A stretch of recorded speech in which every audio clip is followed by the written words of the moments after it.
오늘 말씀의 주인공이 누구겠습니까? 모임을 마련한 것은 한 바리새인인데 오늘 말씀의 주인공은 한 바리새인이 아니라 그 동네에 죄를 지은 한 여자입니다. 등장인물이 많이 있습니다. 많이 있는데 삼각형으로 세 분이 중요한 등장인물입니다. 예수님은 구원자로 등장하시고 한 바리새인이 있고 그리고 한 죄인인 여자가 있습니다. 한 바리새인이 있다, 한 여인이 있다. 36절, 37절에 말씀하십니다. 한 바리새인은 우리가 알다시피 율례와 법도와 규례를 암송도 하고 금식도 하고 또 하나님을 기다린다 하면서 메시아 사상에도 젖어 있고 또 자칭 의인이다 라면서 사는 사람이지만은 그는 외식하는 것이 많고 주님의 말씀에 의하면 회칠한 무덤과 같아서 전혀 겉은 번지른하지만 속은 썩어 있는 어떻게 보면 이 한 바리새인은 세상이라고 할 수가 있습니다. 그리고 한 죄인인 여자가 있습니다. 이는 우리의 모습이라고 할 수 있습니다. 그리고 예수님은 그 죄인을 구원하시는 분입니다. 그래서 주류인 이 바리새인과 같은 세상 가운데 그 가운데 잔치는 세상이 벌려놓는 거죠. 우리가 사는 곳은 흑암의 영이 있고 바로 바리새인과 같은 그런 세상입니다. 어디 진리가 온전히 승리하는 곳입니까? 이 세상이. 정직한 사람이 잘 사는 곳입니까? 거짓하고 속이고 조금이라도 또 그래서 어쨌든 우리가 버릇같이 되어 있잖아요. 착해서는 못 산다. 자식들에게까지 그렇게 이야기하잖아요. 너무 착하면 못 산다. 어떻게 보면 참 지나갈 수 있는 말이지만은 우리 시대가 그런 시대인데 오늘 보면 바로 배경을 마련한 것은 이 바리새인이지만 이 바리새인은 잔치 벌리고 돈만 썼지 구원도 못 받고 아무 그런 주인공으로 등장하지 않고 한 죄인인 여자가 오늘 주인공으로 이렇게 등장합니다. 그 동네에 죄를 지은 한 여자가 있어라고 이렇게 37절에 말씀하고 있는데 여기에 사실 원어에 보면 동사가 없습니다. 그냥 마치 감탄문같이 보라 한 여인 이렇게 딱 끝입니다. 보라 한 여인. 근데 그 여인이 누구냐? 죄인이다. 원어로 하마로톨로스 죄인이다. 하마르티아 이러면 죄인 죄고 하마르톨로스 죄를 지은 사람이다. 이 여인에 대해서는 아무것도 없어요. 이 여인은 그냥 죄인이에요. 보라 죄인이로다. 아무것도 없어요. 오는 건지 뭐 가는 건지 얼굴에 분을 바른 건지 무엇을 입은 건지 아무것도. 이 여인이라면 그냥 죄인이에요. 이 여인의 서글픔이 여기에 있습니다. 보라 한 여인이 왔구나. 깜짝 놀란 거예요. 그 동사가 없어요. 어찌 이런 자리에 왔냐. 바리새인의 집에 전혀 동석할 수 없는 한 여인이 등장을 하는 것입니다. 그래서 37절은 그 동네에 죄를 지은 한 여자가 있어. 우리는 이렇게 번역을 했지만 한 여자가 나타나 깜짝 놀라는 그 여인은 누구냐? 그냥 죄인이에요.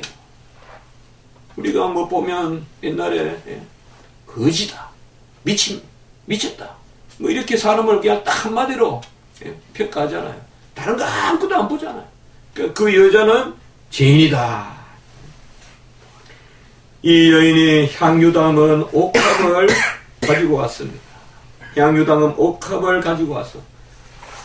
비싼 향유를 담은 그 옥합을 가지고 이 바리새인 집에 등장한 것입니다. 그래서 예수님이 거기에 나타난다는 것을 듣고는 준비하여 왔습니다.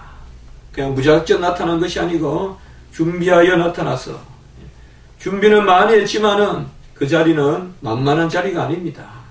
그래서 예수의 뒤로 그 발 곁에 서서 울고 38절에 보면 뒤로 싹 나타나서 발 옆에 서서 울며, 그리고 동사가 이제 쭉 네 가지가 나옵니다. 눈물로 발을 적시고 머리털로 닦고 입 맞추고 향유를 붓고. 상당히 급박하게 여기에 동사들이 4개가 쭉 나열되어 있습니다. 38절에 보면 발 곁에 서서 울며, 예수님 뒤로 와서, 앞으로 온 것도 아니고, 혈류병 환자가 12개의 혈류병 환자가 예수 전면에 나타난 것이 아니라 뒤에서 옷을 옷만 만져도 나을 줄 알고 온 것 같이 이 여인도 죄인이지 않습니까? 죄인과 같이 자리할 수 없는, 초청받지 못한 불청객인데, 불청객이라도 또 온전하면 괜찮았겠네. 죄인이면서도 불청객이 향유를 가지고 온 것입니다. 옥합이라는 것은 유리병입니다. 돌로 만든 유리죠. 그래서 돌로 잘 정연해서 만든 그 옥합에, 이것은 귀한 겁니다. 이 옥합에 향유를 담았습니다.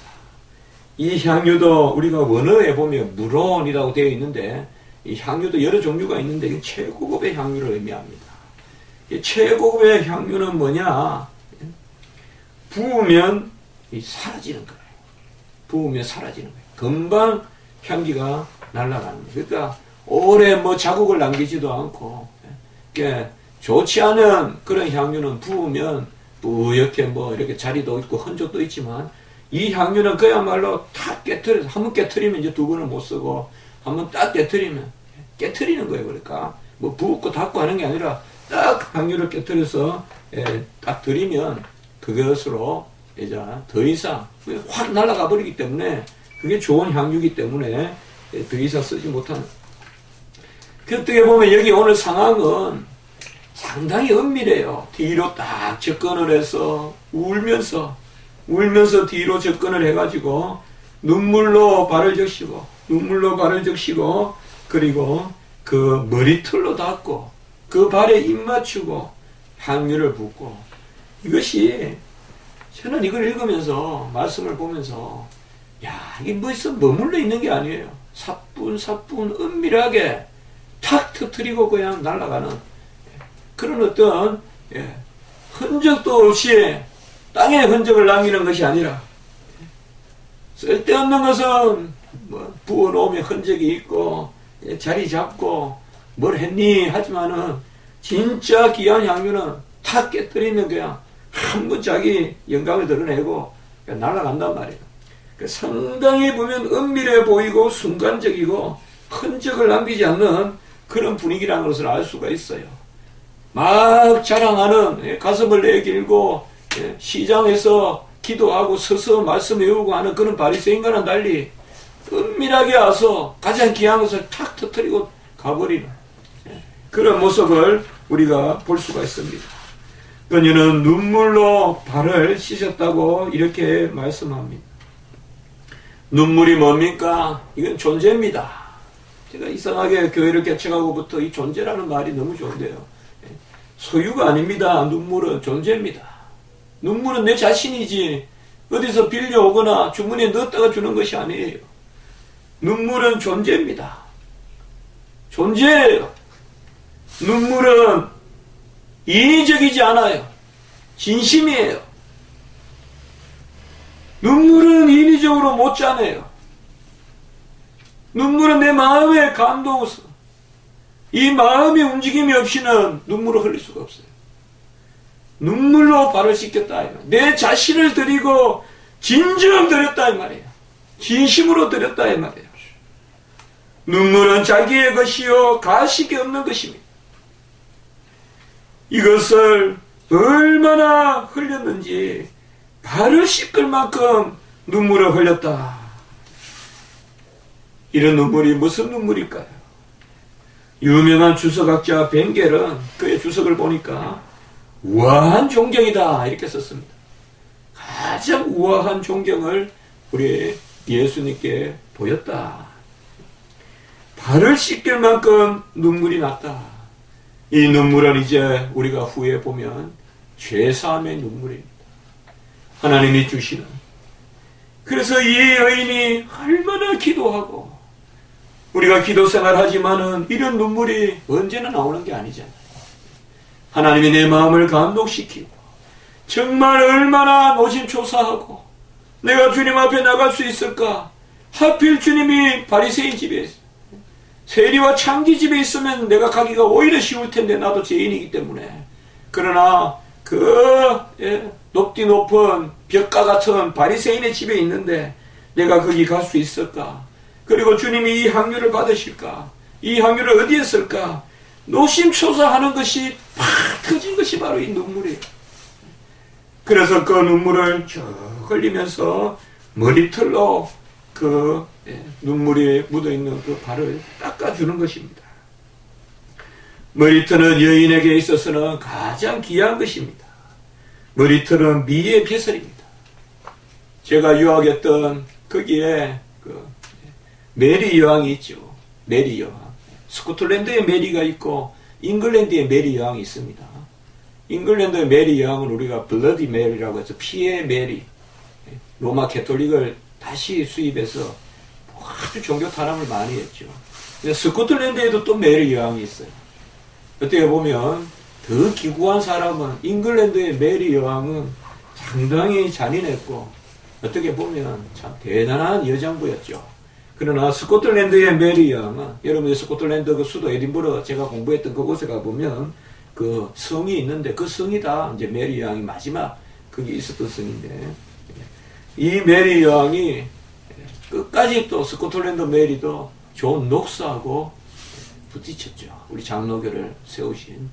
그래서 결국은 존 녹스한테 지고 잡혀갔는데 확실한 고증은 없지만은 살려두려고 했는데 녹스가 죽이라고 했다고 이야기하는 분이 있어요. 사실은. 근데 이 여인이 마지막 죽을 때 유명한 이야기야. 도끼로 목을 2번 쳤다 그러잖아요. 한 번은 머리를 쳤고, 머리카락. 왜냐하면 이 여인이 하도 고고해서 교수형에 끌려가는, 형장에 끌려가는, 그건 진짜입니다. 사실입니다. 끌려가는 순간까지도 머리를 가발을 쓰고 메모시를 단정하게 가지고 교수 형장에 끌려가서 처음에 목을 친다고 쳤는데 가발을 치고 그 다음에 2번째 목을 쳐서 죽였다. 이제 그런 이야기입니다. 바로 여인에게 있어서 이 머리털은 왕관과 같고 미의 그런 벼슬이다. 제가 이렇게 썼는데 여기 벼슬이란 말은 닭의 벼슬 있죠. 공작의 벼슬. 가장 탁 그 짐승이 자기의 위험을 드러내는 것이 그 탁 벼슬이잖아요. 이게 우리 여인으로 말할 것 같으면, 여자로 말할 것 같으면 머리카락이 그런 역할을 하죠. 남자들이야 가는 머리카락이 귀찮지만은 여자들은 머리카락이 없으면 어떻게 그렇습니까? 그래서 여자들은 절대 머리를 깎는 그런 모습을 숨기죠. 그런 모습은. 그래서 이 머리카락은 사실은 근이고, 이 머리카락은 허영의 상징일 수 있어요. 그러나 이 여인에게 있어서 이 머리카락은 뭐예요? 바로 하나님께 드려진 이 머리카락은 겸손과 섬김의 그런 표본이 되었습니다. 그리고 그 머리카락으로 눈물로 씻은 발을 훔치고 싹 지어내고, 그리고 입을 맞추었다라고 이렇게 말씀을 하고 있습니다.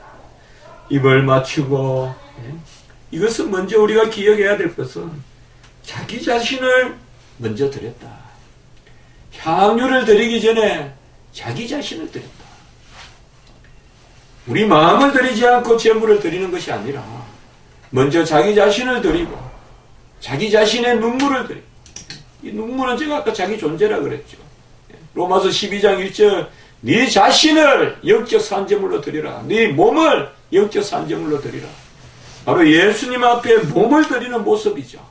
눈물을 흘리며 그 머리카락으로 눈물을 닦고, 그리고 그 발에 입을 맞추고, 입을 맞춘다는 것은 존경과 예우의 표이요 또는 우애의 표죠.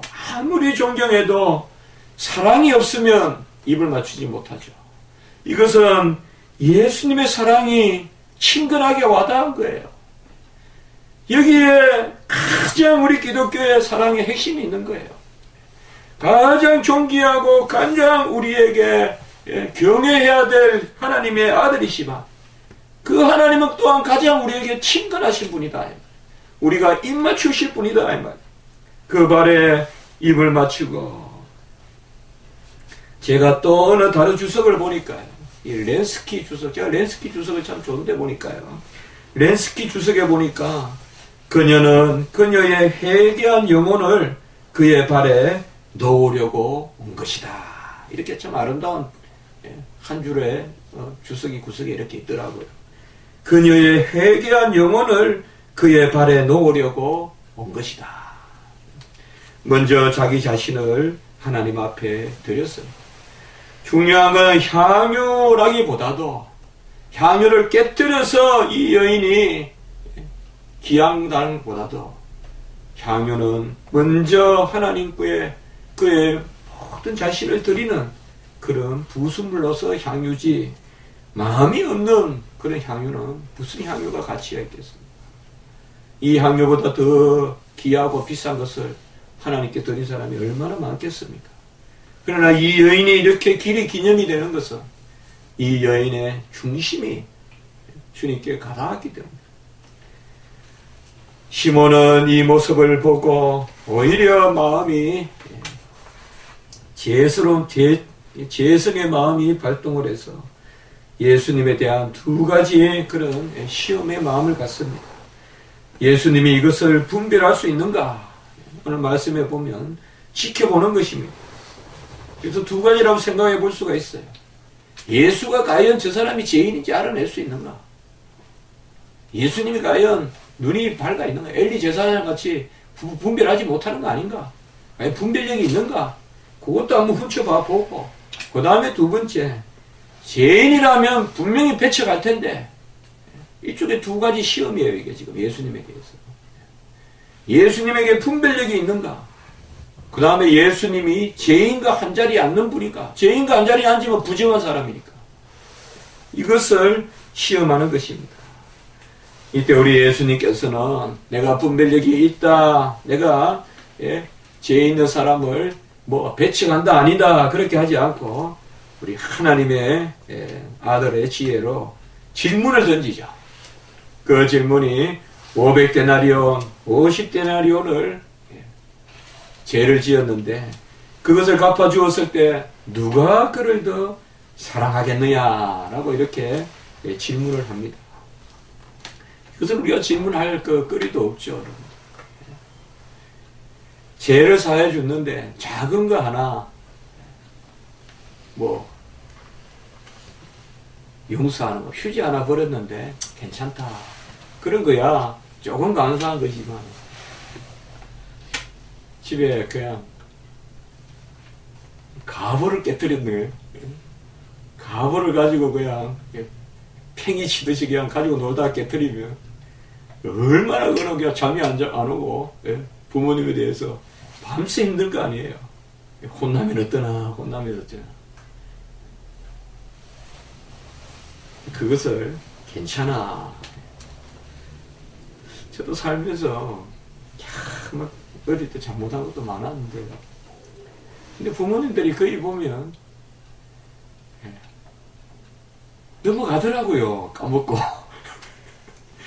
넘어가요. 기억도 안 해요. 기억.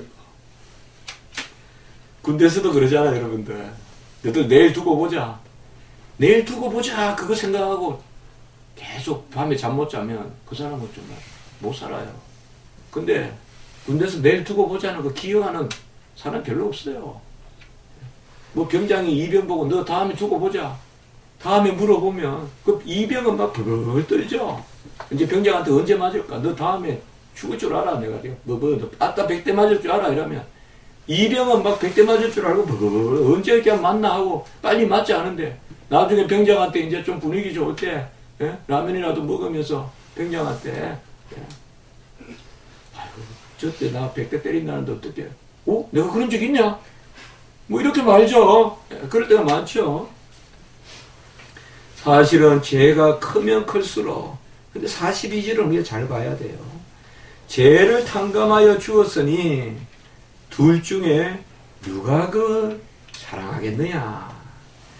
오늘 말씀에서 우리는 죄사함과 사랑을 연결시킬 수 있어야 돼요. 이게 오늘 말씀의 주제입니다.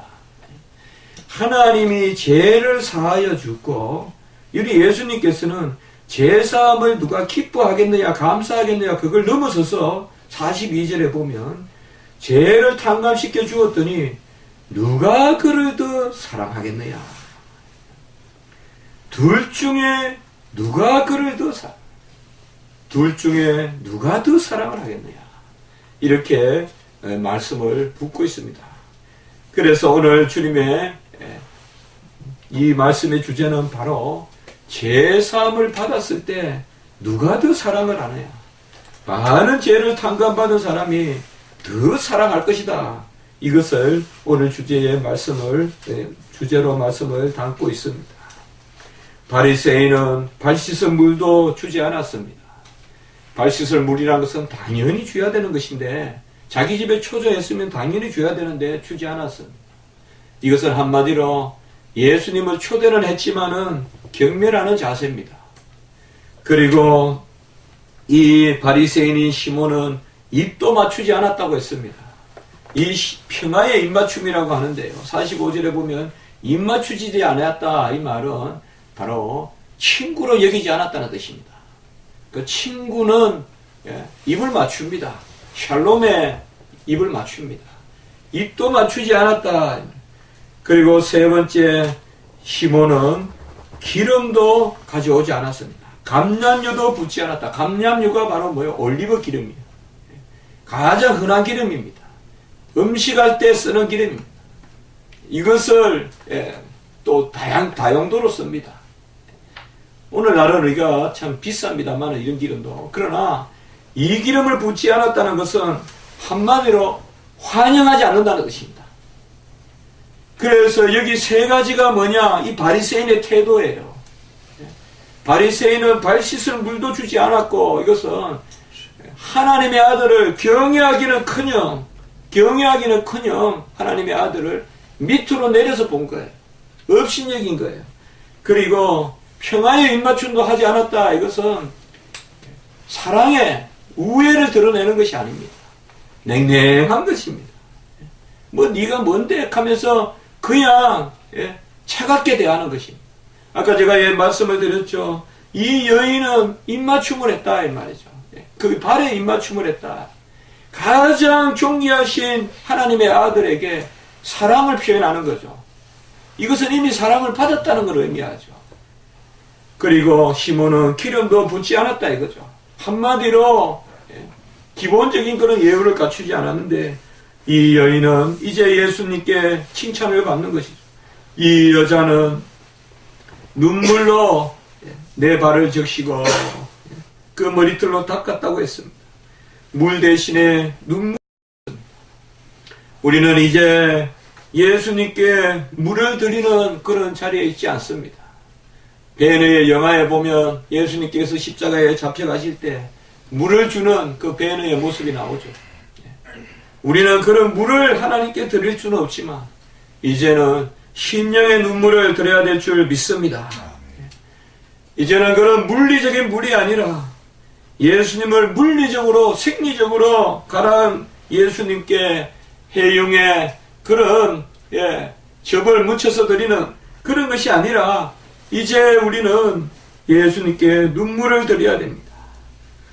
이 눈물을 어거스틴은 마음의 피라고 했습니다. 얼마나 마음을 짜낸 것인지 저는 이 어거스틴의 말씀을 보면서 많은 것을 생각했습니다. 눈물을 피라고 한 것, 이게 어디 나옵니까?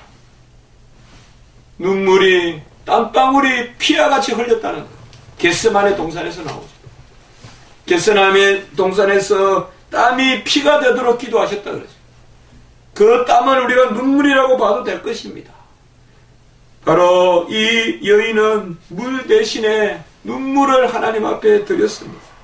이것은 마음을 짜서 돌을 쪼개어서 이슬이 나오겠습니까? 그러나 우리의 심령을 팍 모아서 피와같이 하나님 앞에 드리는 것입니다.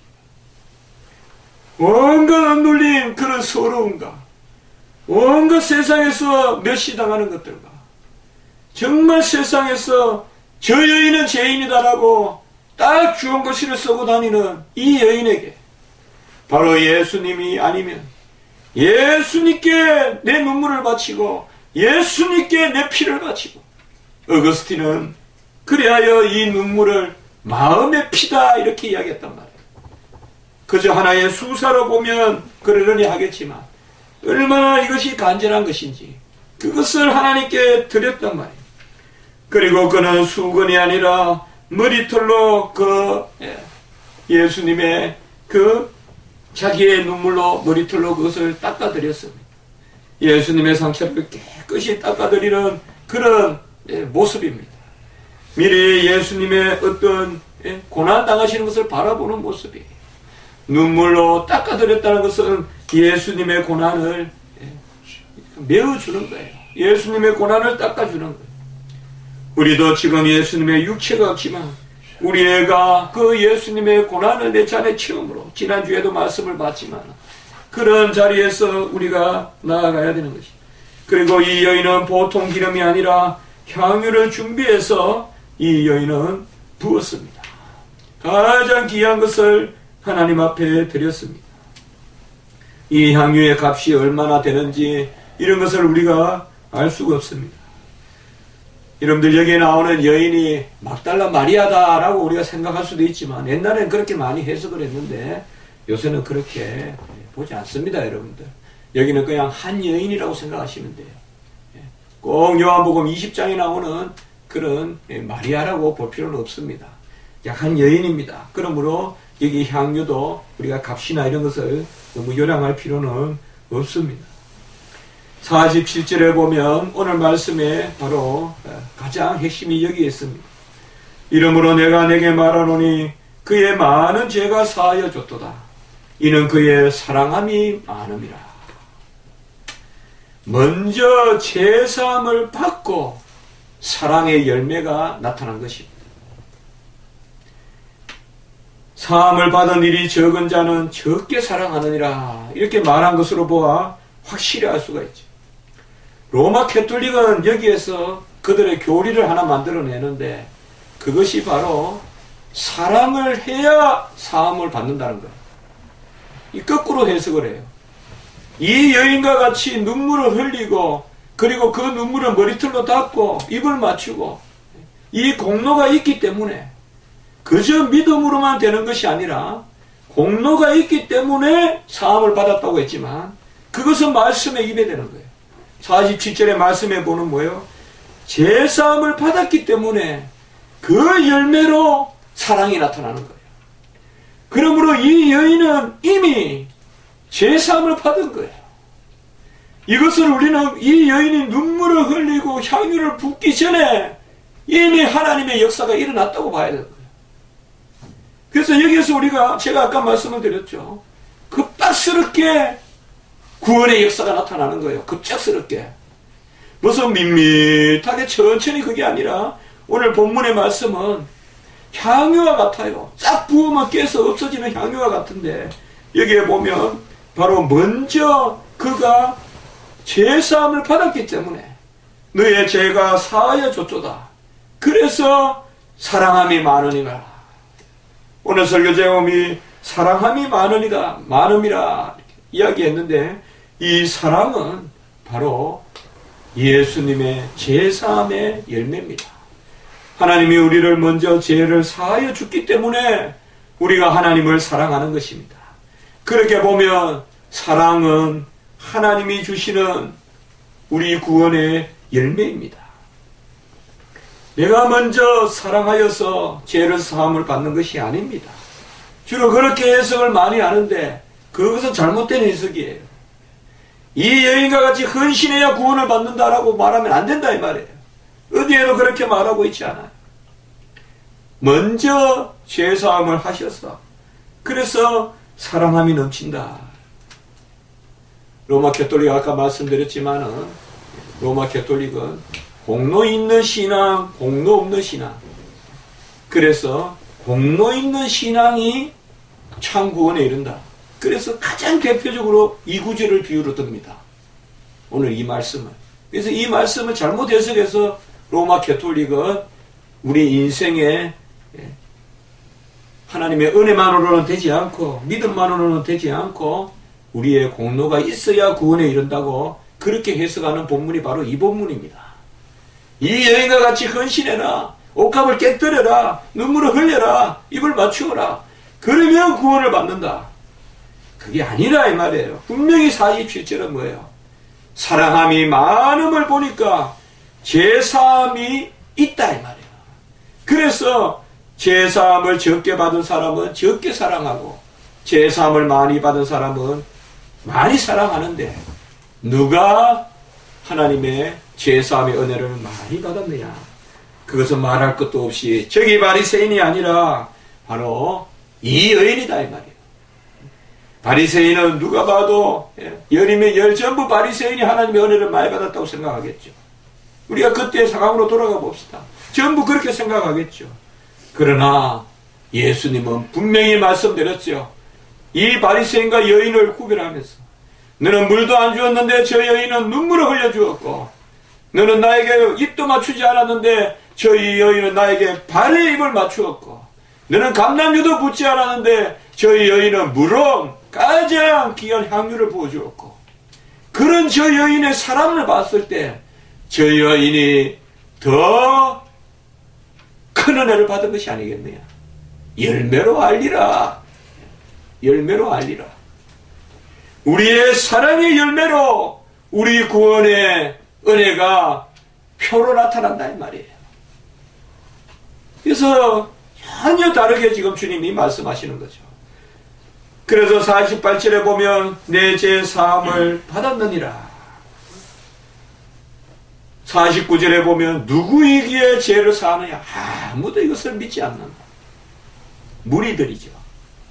그리고 50절에 내 믿음을 너를 구원하였으니 여기에서 믿음이 등장하는 것이죠. 자, 죄사함과 사랑이 있어요. 그 믿음은 어느 자리에 가 있을까요? 이게 정말 중요한 본문이란 말이에요. 지금 죄사함을 받았으니 행위가 죄사함을 받았으니 사랑의 열매로 나타나는데 내 믿음이 너를 구원하였다. 이 믿음은 어느 자리에 있는 것입니까? 이것은 죄사함과 함께 있는 것입니다. 그래서 주님께서 죄사함을 주시고 죄사함의 눈물을 흘린 것이고 아까 이 여인이 발을 씻을 만큼 흘렸던 눈물은 우리도 평생 한 번은 흘려야 될 눈물이에요. 구원받는 눈물, 구원에 이르는 눈물, 큰 회개의 눈물, 바로 구속 백성이 되는 눈물. 이 눈물을 흘렸어. 내 믿음이 너를 구원하였으니 평안히 가라. 로마 캐톨릭은 구원받은 사람도 보속을 해야 된다고 이야기해요. 보속설이에요. 그래서 회개에는 세 요소가 필요한데 마음의 통회와 입술의 고백과 그리고 보속이 필요하다고 가르쳐요. 로마 캐톨릭은. 먼저 마음의 찔림이 있어야 되고 그 다음에 사죄를 찾아가는 공적인 고백이 있어야 되고 그리고 세 번째는 보속이란 말은 죄값을 치러야 된다는 거야. 죄값을. 그러니까 구원받은 사람도 마음이 불안한 거예요. 보속을 해야 되니까. 그래서 내가 보속할 돈이 없고 죽으면 천국은 못 가고 연옥만 가니까 후손이 그것을 갚아야 돼요. 이게 바로 면죄부예요. 이게 면죄부예요. 후손이 조상들이 죽고 나니까 조상들은 여력이 없어서 못 갚은 것을 후손들에게 값을 매겨가지고 너희들이 갚으면 연옥에 있는 조상들이 천국 간다. 이게 면죄부예요. 이게 인덜전스, 면죄부예요. 오늘 여기 말씀에서 평안히 가라 이 말은 네가 지금 나에게 향유를 깨뜨린 것이 구원의 값은 아니다 이 말이에요. 예수님은 우리에게 빚을 달라고 하지 않아요. 우리는 빚쟁이가 아니에요. 예수님은 그저 구원하셨는데 무슨 빚이 남아있어요? 그래서 우리는 스스로 빚진 자라고 이야기하는 거예요. 하나님이 나를 구원하시고 예수님이 우리를 구원하셨을 때 우리는 빚진 자가 아니에요. 빚진 자 같으면 은혜가 아니죠. 빚을 갚는 건데. 그래서 평안히 가라. 이것은 이 말이 중요한 거예요. 샬롬, 평안히 가라 이 말. 이미 아까 이 여인이 예수님께 발에 입을 맞출 때는 샬롬이 있었어요. 그래서 평안히 가라. 구원받은 우리는 너무 억눌려 살지 마세요. 하나님이 우리를 구속하시면, 제가 요새 창세기 강의할 때 그런 말씀 자주 해요. 한 번 15장 6절에 아브라함이 12장에 아브라함이 그 한 번 떠났을 때, 본토 친척 아비 집을 한 번 떠났을 때 15장 6절에 그 믿음을 보셨기 때문에 하나님께서는 이 아브라함을 지키십니다. 그리고 마찬가지로 우리도 하나님 앞에서 구원받았다는 것은 무조건 값없이 구원받은 거예요. 그렇기 때문에 그 다음에 우리의 행위는 내가 이것을 하지 않으면 구원에 못 이르고 내가 구원의 값을 치러야 되고, 그것은 잘못된 생각이에요. 그건 잘못된 생각이에요. 우리는 사랑함이 많은 것은 하나님이 내 죄를 사하여 주시고 내 믿음이 너를 구원하였으니, 50절에 보면 같이 합시다. 내 믿음이 너를 구원하였으니, 내 믿음이 너를 구원하였으니 평안히 가라. 평안히 가라. 이게 끝이에요. 우리 주님은 우리 믿음만 보세요. 믿음은 공로도 아니고 그 뒤에 무슨 보석이 필요하고 그 뒤에 죗값에 뭐 돈을 내야 되고 면죄부에 표를 사야 되고 그런 것이 아니에요. 오늘 본문은 바로 그런 귀한 은혜를 우리에게 가르쳐 주시는 것입니다. 우리가 사랑하는 것은 죄의 값을 치르기 위한 사랑이 아니에요. 죄의 값은 주님이 치르고 그저 치르셨어요. 우리가 무엇을 해야 생명의 값을 치르겠습니까? 우리는 그저 감사하고 많은 사랑을 받았기 때문에 치르는 것입니다. 그렇기 때문에 헌신하고 봉사한다고 해서 내가 하나님 앞에 은혜를 되갚는다, 그런 1차적인 세상의 기부의 테이크 생각을 하지 말고, 나는 그저 구원받았으니 내 안에 회개의 눈물이 나고 기쁨의 눈물이 흐르고, 회개의 눈물은 기쁨의 눈물이거든. 이 죄인인 여자는 어떻게 보면 생애 처음으로 기쁨의 눈물을 흘렸을 거예요. 얼마나 죄인이라고 돌로 맞고 죄인이라고 업신여김을 당했겠어. 그런 슬픔의 눈물에 살았지만 이 여인은 이제 기쁨의 눈물로, 회개의 눈물로, 죄사함의 눈물은 기쁨의 눈물이에요. 한쪽에서는 나의 그 죄가 부끄럽지만 한쪽에서는 싹 쓸려가는, 샘물이 나오면 흙물이 싹 사라지듯이 그 눈물이 바로 이 여인의 눈물입니다. 우리도 무슨 하나님의 공로를 내가 갚니? 예? 내가 이렇게 해서 공을 쌓아야 주님 나에게 베푸신 은혜를 조금이라도 되갚느니? 사실 말은 좋지만 틀린 말이에요. 우리는 공로 없고, 그래서 끝까지 마지막까지 하늘나라 가서까지 우리는 뭐라고 이야기하냐? 악하고 무익한 종이라고 겸손해야 돼요. 그게 답이에요. 우리는 왜요? 공로에 우리가 한 것은 없어요. 내가 감사하니까 그 감사의 열매로 하나님을 사랑하고 헌신한 거지, 하나님의 공로에 내가 갚기 위해서 한 것은 아닙니다. 이런 마음으로, 이런 믿음이 여러분께 또 우리 새해에 있기를 바랍니다. 한번 기도드리겠습니다. 하나님 아버지, 전적인 은혜로 믿음조차 선물로 주시고 그 순간 죄를 사하여 주시고 모든 것을 주님 다 하셨으니 평안히 가라. 이제 아버지여, 우리가 주를 증거하고 주를 위해 살고 베드로같이 거꾸로 매달려 죽을지라도 그것은 평안한 그런 아버지의 삶인 줄 믿습니다. 우리가 아버지여 그저 세상같이 죄값에 여전히 눌려있는, 하나님이 우리를 구원했음에도 불구하고 마치 내가 무엇을 해야 되는 듯 그런 차원의 헌신을 하지 말게 하시고, 정말 기뻐서 감사함으로 즐거워서 그런 전적 은혜의 열매로 우리가 헌신하는 자리에 서게 도와 주시옵소서. 구주 예수 그리스도 이름으로 감사하며 기도드리옵나이다.